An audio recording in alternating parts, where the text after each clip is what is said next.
Hey everyone, my name is D.A. Myers and I'm the web lead here at Myers Marketing as well as the ad strategist. And I just wanted to take you through ADA compliance today, specifically on websites. And obviously the ADA was signed into law in the 1990, and it was just ensuring accessibility for anyone and everyone with disabilities in all public spaces, and that includes digital spaces. There are lots of implications for ADA compliance for your website. Obviously, there's the legal implications. You avoid lawsuits and penalties. You avoid getting a cease and desist letter in the mail. Then there's ethical reasons, making sure that we're being inclusive to everyone who might be coming to our websites. And finally, there are business benefits. You are excluding a whole group of people by not being ADA compliant whenever they come onto your website. If you cannot interact with the website, you're not going to stay on that website. You are opening yourself up to a whole new group of people whenever you become ADA compliant. So I wanted to talk just a couple of different things that you can do on your website to make sure that you are more ADA compliant. Obviously, text alternatives is the biggest one. Anytime that you have an image, you want to make sure that you have alt text on that image.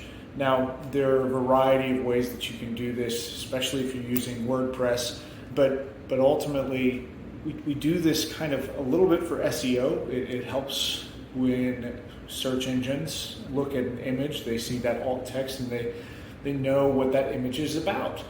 But then also, for people who have a disability, they aren't going to be able to look at that image. They're going to have to look at that alt text as well, which is why we don't just keyword stuff images and alt texts. We make sure that it's actually descriptive, it's actually helpful. Keyboard accessibility, making sure that when you press the tab button on a form, it actually goes to the next space. Now, a majority of the forms today are ADA compliant in this manner, but not every single one of them are. So make sure that yours are. Navigation, readability, making sure that you have enough contrast between your background and your text. And this seems very basic, but there are a lot of times where there's not enough contrast. And these are just a couple of things. Obviously, there are lots of different common mistakes, not providing captions or transcripts for multimedia, not using or only using color as the only visual means of conveying information.